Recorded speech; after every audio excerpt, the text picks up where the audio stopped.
and then they celebrate by having rough superhero sex. Line of the whole show, though. I've been waiting for the laser my titties. Like, I love it. Who knows? Maybe she had a really unfortunate mole right here that she wanted removed, and Homelander was there to do that for her, you know? Great. He's heating up the milk.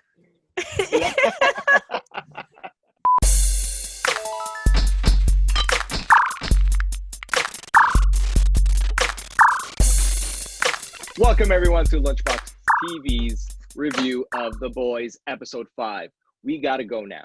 And what we got to do is talk about this episode because it was a wild one, like always. They're all wild, but this one, it was up there. So let me introduce Lou, Jermaine, and Michelle. We're all here to talk, get real excited. Let's start with Billy, aka Butcher, and his reunion with the boys, MM, Mother's Milk, and Huey, at his aunt's home. It was his aunt, right? Yeah. Yes. And his lovely dog, Terror, who melted my heart. I love that dog. Terror. Oh, It's everything. What do you mean, Alex? Is that what you like? That's his toy. Fuck pig, I believe, was the term. Oh, sorry. Yeah. But yeah, you get a few fuck toys. Yeah, I read like the first few trade paperbacks, and Terror was pretty prominent in them, and I was just wondering, because I love bulldogs. It's a little pervy for a bulldog, but yeah, it was great to see him pop up. That might have been it. But anyways, back to the reunion. Tell me your thoughts. Jeremy, want to do the honor since you were away last week? Me? Yeah. I'm just trying to remember. Like I said, I don't have a great memory, which is why I should write things down like Alex. But there was something that Butcher said to Huey that I was like, ooh, so true. I'm trying to remember now, but it was something along the lines of like Huey just having a history of like latching onto people and like, I guess trying to fix them, or like, is that what? The line was that you like latch onto people because you're afraid to be alone. Yeah, I was like, oh shit, that's like so true. And I thought that was like pretty, heavy hitting and like right on the money. But it was nice to see them, I guess, come back together. I also thought that, as these scenes go, right, when the entourage comes and like joins the leader, it's always this like super emotional thing, where it's like, they're here to support him, like they don't want to see him get hurt, they're like here for him, which is nice to see.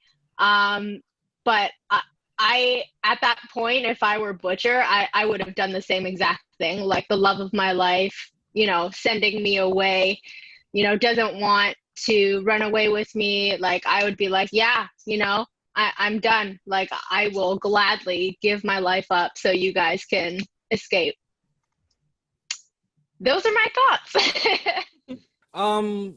Yeah, well, I actually, another way I look at it was pretty much the same as what Germ was talking about, but for me, I just like that Huey and MM still sort of had, Butcher's back, which is what makes the boys, even though they are, they're willing to kill each other, but they'll also kind of kill for each other, and that makes them kind of a cool unit. Like, it's a love-hate relationship. I love that the dog was finally there. I mean, I'm not that familiar with the comics, but when I look at covers, Terror is always there, so I'm glad to finally see it. Yeah. I was so happy with the reunion for a couple different reasons. So first of all, I was right. There's a couple of predictions that I was right on for this episode. This is the first one that I was right about. I predicted that we were going to get to know why Butcher was so angry all the time and kind of his backstory. And we did get that with the aunt telling Huey about Butcher's brother Lenny and kind of that relationship that they had. So that seems to be kind of the thing that made Butcher the angry man that he is. And we got to see the episode kind of start off with him just wanting a fight, like we had all mentioned was probably going to happen, where he's like in a mosh pit and he just punches a dude. And like, that's not how mosh pits work. You're not supposed to just like throw fists like that. So I thought that was really interesting. And then to what Germ had said, I loved that kind of how angry Butcher was. And instead of just like bringing it out like in violence, he brought it out in words towards Huey, which were valid. Like, I do agree that that's very much kind of how Huey has been. I thought it was like, I felt horror. I was like, man, that's like really like hit real deep. I was like, that sucks for Huey, but he took it like a champ. And I was actually really impressed that he kind of just let that roll off him and moved forward with it. And then the scene itself of them trying to explode Black Noir was really entertaining because you had that like couple seconds of suspense after each explosion went off of like, is he going to get up? And then you hear the footsteps again. And I was just like, it built the tension really well, but it was also really funny at the same time. And I thought that was a really interesting mixture for that type of like situation, I guess. So I loved it. I thought like everything with the boys this episode was fantastic. And speaking of Black Noir, they did rig their house Home Alone style, as Jer mentioned before we started rolling. Yeah, they could not take him down. So is it his superpower that lets him be invulnerable, or is it his armor? Because in the first episode, I could have sworn he was just like charred, like he was really hurt badly, but healing.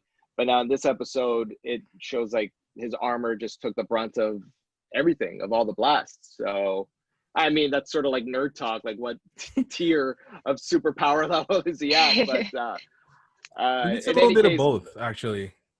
Yeah, okay, I could see that, I think. And you're probably right, and he's just the wrong person for Billy to pick a fight with.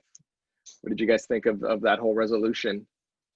I thought it was interesting that he kind of like Billy took a page out of Becca's book in using like, oh my God, Ryan, the son, yeah. Using him as like the get out of jail free card, because that was the same thing she had done in order to save Billy of like, I'll kill myself in front of the boy, blah, blah, blah.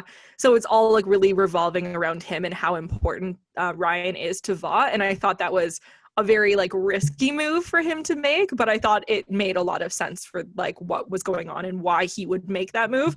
It was very stressful because I was convinced was going to die because he got fully like a knife thrown into him, and then he was just like, nah, I'm good. I'm like, you got fully stabbed, sir. So I was happy that he was fine at the end of it, because I honestly thought they were building up to kill one of the characters in that scene, and I honestly wanted it to be Huey and not Oh no, poor Huey. What did he do to deserve this? Sorry, actually, Huey. to not shit on Huey, this was probably the first episode that I thought Huey wasn't, kind of really annoying. Excruciating annoying. Yeah. So I could take Huey in this episode. But something in that scene really kind of made me think, in that, how these heroes are kind of going off doing their own thing, but then you kind of realize is Giancarlo Esposito's character's name Stan Edgar? Yeah. So he knows more than he's leading on, even though that he knows stuff, but just the fact that I think it was either the last episode or the episode before that Black Noir was kind of just there trying to look for Butcher, almost like on his own. But then later on in this episode, you see that Stan Edgar is in his ear. So it makes me think pulling the strings. What else does he know? And since we see so many people getting along so well on one side of the boys, you have the other side of the boys, Frenchie and Kimiko, who aren't really getting along. Kimiko, it seems, is a super assassin for hire, getting paid by Sherry, I believe her name is, Frenchie's beau. And isn't that something? That was like the most brutal death I've ever seen. Let me put a smile on that face, and I couldn't believe it. Yeah, the sound of it too, like, because it cuts away for a second and you just see the other guys reacting to the sound and like the face. Ooh, that was a gross one. That was gross. I loved it. Yeah, of course, it was satisfying. Yeah, it was cool to see her. I mean, like, I felt like a little bit robbed with the previous episode of her not getting to confront Stormfront. So it was nice to see her kind of just kicking ass and like really just letting loose like her anger, I guess, because it did feel like she wasn't just going to assassinate people. She was letting out her anger by doing that. It was more cathartic, I want to say, almost, because then by the end of the episode, when she's just kind of sitting and has that confrontation with Frenchie, she's not as rage-filled as we'd seen her previously. So I thought that was really interesting, and I'm very curious as to kind of what's going to come from that next, because I thought her confrontation with Frenchie was fantastic. Like, I thought he, I got a little bit choked up when he was like trying to sign back to her, and he was like so upset with her that she hasn't taught him how to communicate with her, because the whole previous season has been trying to teach her how to communicate, and it's not really reciprocated. And I just like the way he said it, his voice kind of like broke a little bit, and it actually like got me a little. I was like, damn, I'm actually a little emotional in this moment. This is weird. I thought it was fantastic. Yeah. Also, can't speaking to sorry, go ahead, Germ. Are you sure? Yeah, go ahead. Okay. Yeah, so just wanted to piggyback off of what Michelle was saying. Like, yeah, I don't blame you for getting choked up, because like you see time and time again, episode after episode, Frenchie is trying so hard to make that connection with Kumiko, and it gets to the point where like he's like obsessed with like trying to know where she's at all times, trying to make sure that she doesn't, you know, do something that's going to get herself in like fatal or like in a lethal situation, basically. And he's basically like her primary caretaker at this moment. And he's trying and keeps hitting a wall. And then in that episode, we see him like just completely defeated, saying just like, this. And he walks away. And like, you can tell like that this was so painful for him to say to her too. And yeah, that was just like a really sad, but like very well done scene. Yeah, I believe the line was, I can't help you if you won't teach me, which was like, so basically I'm just, I agree with both of what you're saying. So the only thing I'm going to add is I really like Kimiko's berserker rage, as, you know, those dudes did kind of deserve it, to be honest with you. And it was nice to let her kind of have a warm up to when she eventually will face Stormfront, hopefully. But, you know, it looks like it's going that way. They filmed one of the scenes in front of my local Dollar Mart, by the way. Yes. Hey. Yeah, I was watching like, what the hell? My Dollar Mart? That's amazing. I love that. Yeah, I know. Yeah, pretty cool.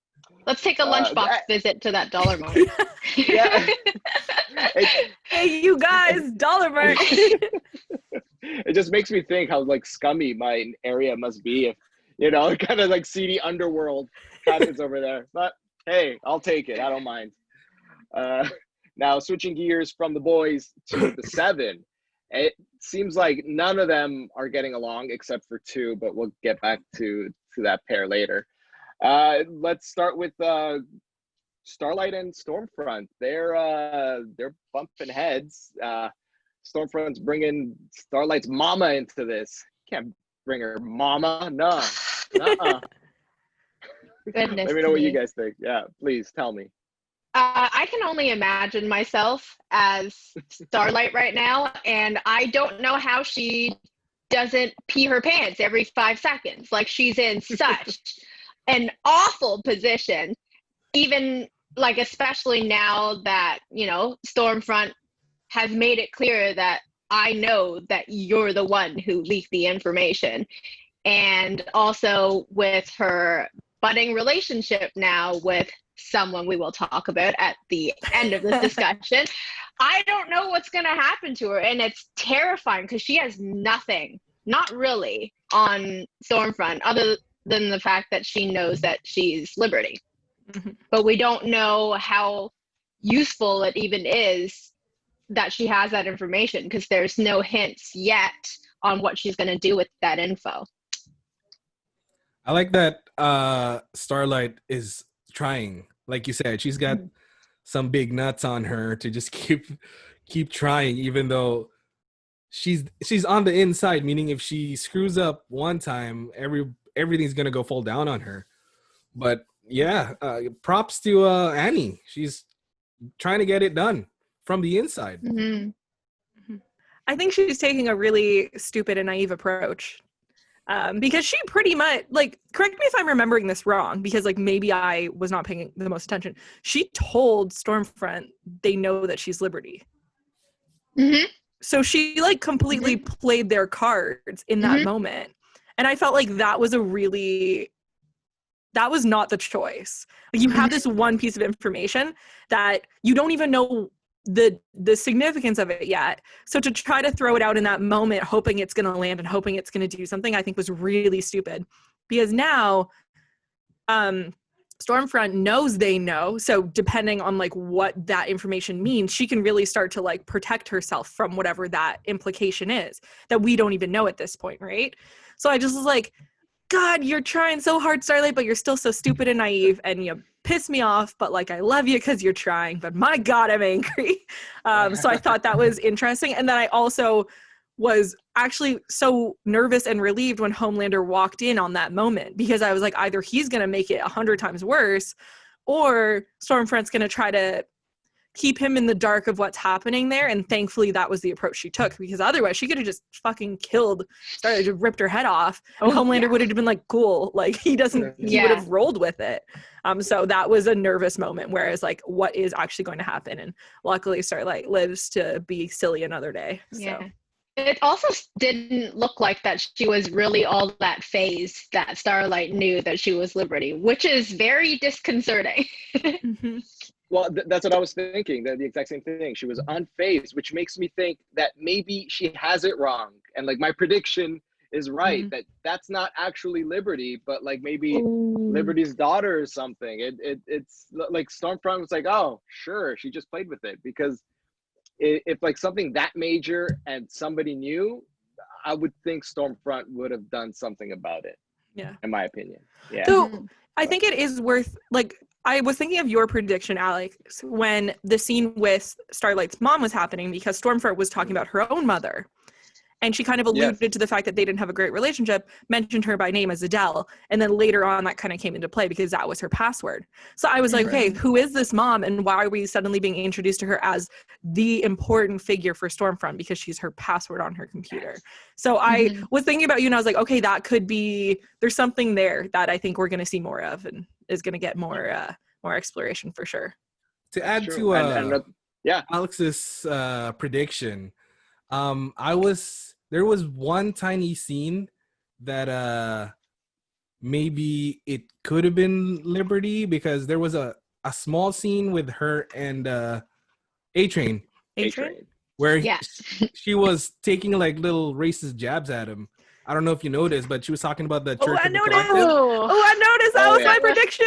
And then he was, and then she was just like, "Oh, now they just let everybody in," kind of like, you know. So maybe I'm still kind of I already dug my grave.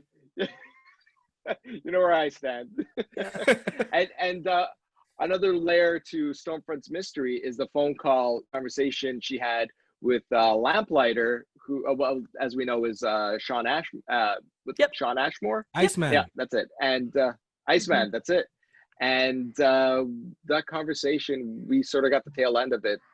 Can't make heads or tails of what they were talking about, but it does seem like they are in a speaking relationship. What is it? Are they related? Are they friends? What do you guys think? They got their own plans. They're up to something. Yeah. Agreed. Yeah. Especially knowing that Lamplighter had some type of altercation with like Frenchie and the boys, and like Lamplighter has been a problem for them before. I wouldn't think it would be crazy that they're planning something in line with all of that, for sure. And yeah, just to circle back to what Lou said, that was my other prediction that was correct. I knew that Stormfront was going to be racist towards A-Train. I knew it was going to happen. I said it was going to happen, so I was obviously annoyed that it did, because I thought it wouldn't. But I was like, okay, I knew it was going to eventually come out that she also is racist towards Black people. So there it was. On his way out too, just like, I know. You know, poor guy. He's having a bad time. I can't sympathize with him though, because like all through the first season, he's just killing people indiscriminately. You know, piece of shit. Like he's the without worst. sympathy. Yeah, I know. So But anyways. Yeah. It feels So bad. long Like, it A feels like a kick 'em when they're down moment. That, Yeah. like, Mhm. that's what I felt for him. I was like, Yeah. damn. Like, also I thought it was interesting just to go for the A-Train conversation when he was given that moment of deciding of, are you going to film this scene the way it's written and go out with, like, dignity? Or are you going to go out with us telling the world what you actually did that put you in this position? Because I think I, as a viewer, needed to be reminded that A-Train is a piece of garbage. shit. Because Yeah. this season, we've only seen him be treated poorly, and he's kind of just like a victim of that. But the circumstance that he's in was his own making at the end of the day. Like, everything in the first season, he made those choices. He brought himself to where he is, and now people are being assholes to him. So I thought it was interesting to be reminded that, like, you did all the drugs, you gave yourself a heart attack, this is what happened, this is why you're being kicked out. So I thought that was an interesting moment. And then obviously we saw the decision he made. He values the money and his dignity. Yeah. Yep. It's And if like, there's no a matter what you redemption do, arc- nah, dude, you're just a piece of shit. Basically, that's it. Yeah. Well, if there's a redemption arc, like, it has to happen for him, like, right now. Mm. And speaking of redemption arcs, Queen Maeve is in the middle of her own. I'm pretty sure everyone's behind her, as she doesn't seem to be as big of a piece of shit as the rest of the seven.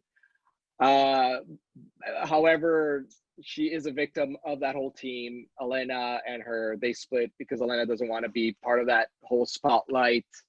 I did enjoy the whole PR team talking about how Elena should present herself. This is her wardrobe.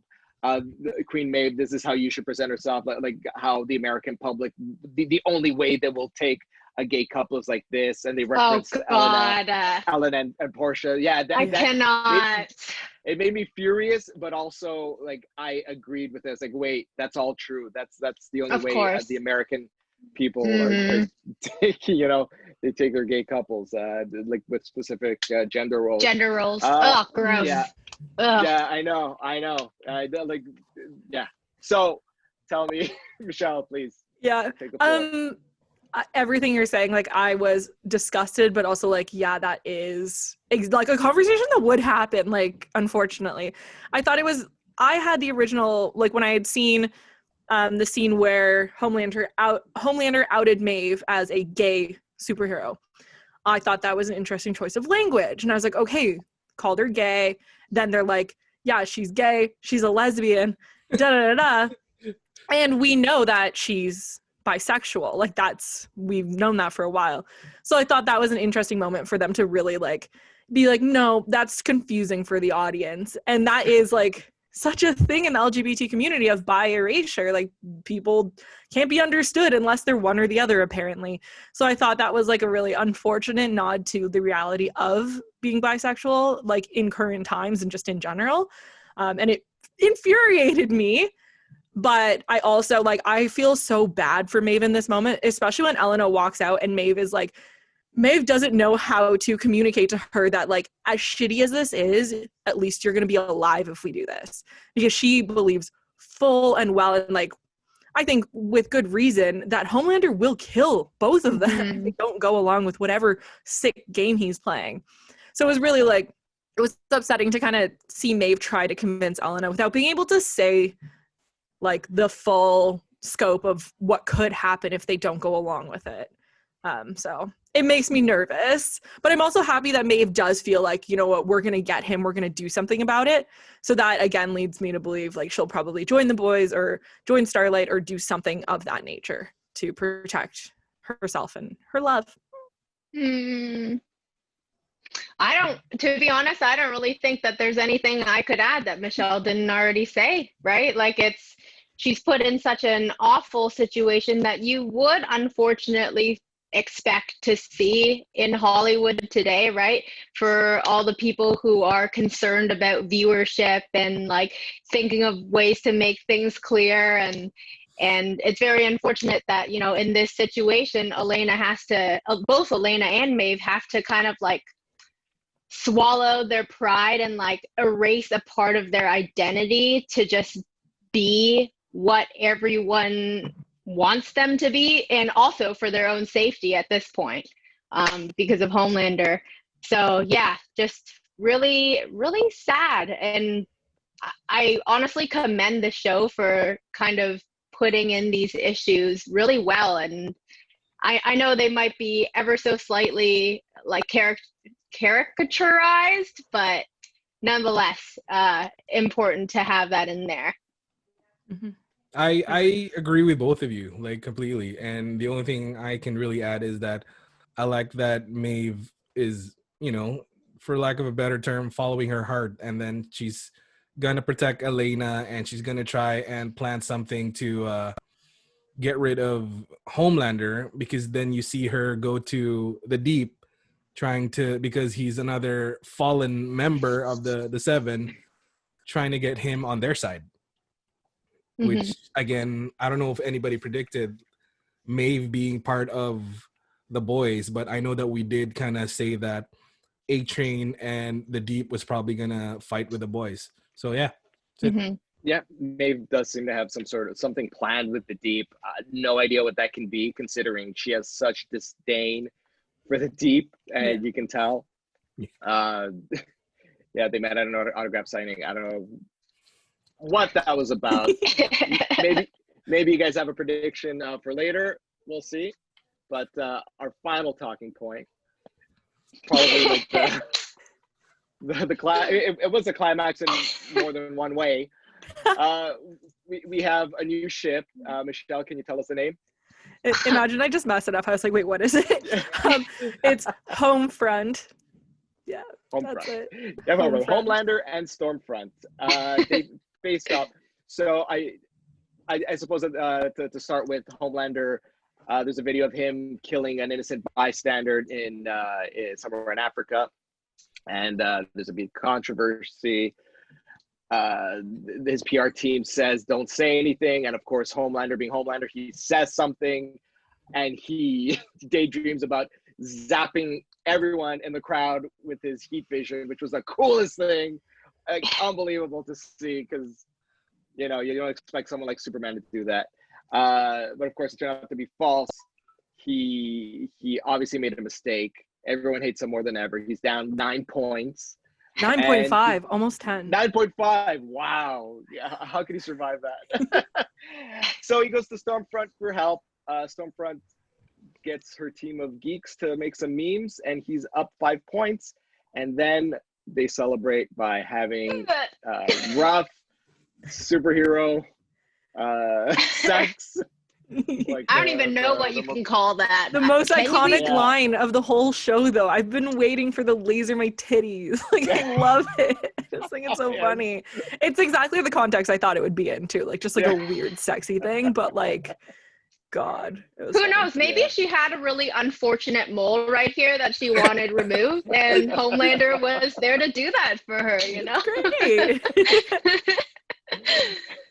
So I have many thoughts about this. The first thing I will say, and then I'll let you guys say some things, is I was so disappointed that the laser thing was a daydream, because that had been used in almost every single trailer for this season as like a climactic moment. And I was like, oh my God, Homelander's gonna like literally lose his marbles and he's gonna kill a bunch of people, and then that's, everything's gonna kick off. So I was so disappointed that it wasn't real. I didn't think in that moment that it was, because I was like, I don't think that would have been enough of an incident in order for him to actually do it. But I was still disappointed that it just kidding. He's just thinking about doing that.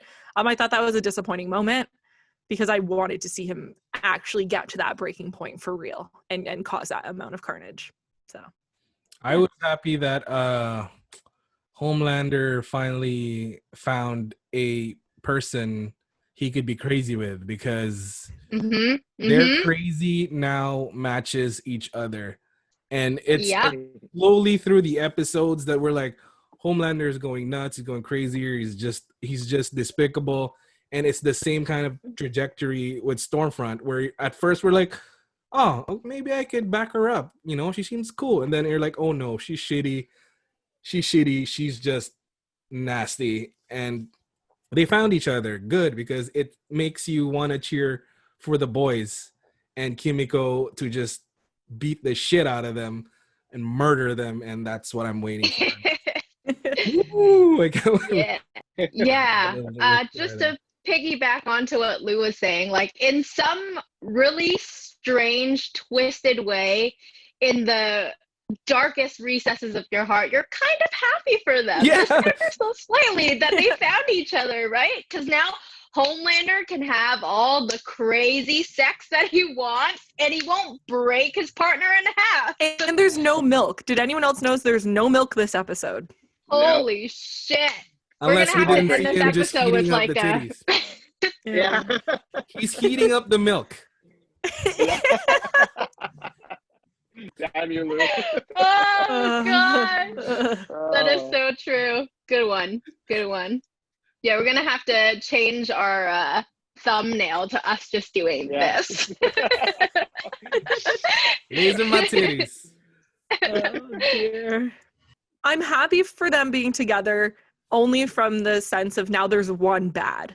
Instead of having two separate bad guys doing two separate lines of crazy bad, I think now we have like, it's going to evolve into one thing. And so from my cheering for the boys, it's easier for the boys because it's one thing that's happening and they're both going to be propelling it forward is my assumption.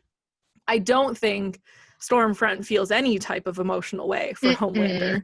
So Nope. I either think that could be a problem in which she doesn't say the right thing in a moment and he just kind of like goes crazy, or she's going to be really good at manipulating him and maybe even manipulates him to the point of doing something just like so atrocious that maybe he even questions it. I'm not sure if he would. Like, I think there could be a power struggle moment in that sense of like who's pulling his strings at some point if he has that realization. Because he's just going to get into like another relationship with a woman who's just manipulating him because that's like his thing. And this time it's through superhero sex. Mommy issues. Yeah, Yeah. he needs a strong Oh, yeah. woman to tell him what to do, apparently. So he has a type. And the scary thing about this relationship is that so far Homelander hasn't demonstrated any like neo-Nazi leanings like Stormfront has. So if Yep. she's going to Oh, be yeah, manipulating absolutely. him, Yeah. is she going to manipulate him down that path? That's, She had that whole frightening. thing of like, you're the perfect specimen or whatever it was she was saying, oh which my very much God. alluded like to that was her reasoning for even considering him. So, Yeah. Dear God. Should Now, we move on to predictions? Because predictions. All Germ right, has Germ. one? well, yeah, I mean, it's directly connected to what we're just talking about. Again, piggybacking, I think that Stormfront is too smart of a lady to, you know, fall for anything that Homelander would want her to do. I think she's got some motive that we're not so clear about yet. And I think in the heat of the moment, she is going to completely betray Homelander. And things are gonna turn to shit for him, and he's gonna have to decide who to help, the boys or, I don't know, keep being an evil asshole. Who knows? I predict that there might be some scenario in the future where he might have to choose between being an asshole or helping the boys to defeat Stormfront. I think she's going to be like the true antagonist of the season. That's what I predict. Well, just to add to that, I think Germ is right that Stormfront may betray Homelander, and the scene with the lasering eyes of people will eventually happen, but this time for real. And that's going to cause like massive kind of craziness throughout the whole few episodes that are left. He would become a supervillain in that way, like no longer the superhero, but like actual supervillain, like no hiding away from it. Ooh, okay. There's nothing to base this prediction on, but it would just be cool. What if she turned him into the supervillain in order to like really establish herself as a superhero? Oh shit! So That's kind then, of crazy. what better way to take over power than by defeating him straight up, like in a public manner? Ooh. Yeah. Scary. That's a great prediction. Totally see that happening.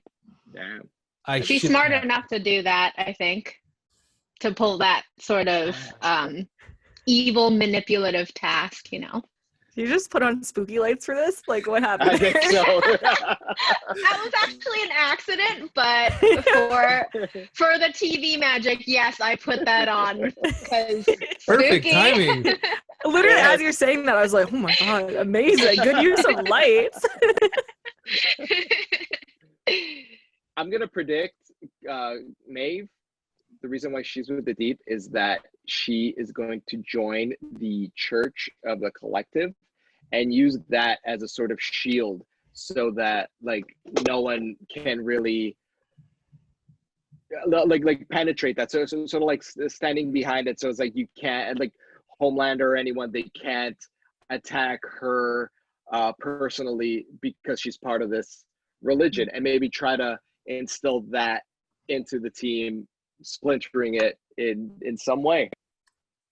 That's actually kind of Yeah. cool. Even Yeah. hide Elena in there. You know, like Yeah, yeah. she's a member of the church now. You guys can't go on killing members of the church. That's crazy. So, wow, actually, that's kind of It's cool. against, I like it. yeah, it's against our beliefs. Yeah. That's a There good you go. call. That would be so interesting. And if they start to explore the church more, they could actually end up with information about Stormfront and or Liberty because of her whole being like, oh, the church has changed, Oh, but right. like she was a part of it. So Mhm. maybe they'll find out some type of information that will help Ooh, them. yeah, they're gonna find more about against her. Stormfront. Yeah. Yes. Because right now the Deep doesn't, like, he isn't looking super involved in what's going on. He's not digging as far as we're seeing. Like, he's just working on himself, whereas Maeve's coming in with that motivation to do something. So she could go in just looking for any type of information to use and could stumble upon that.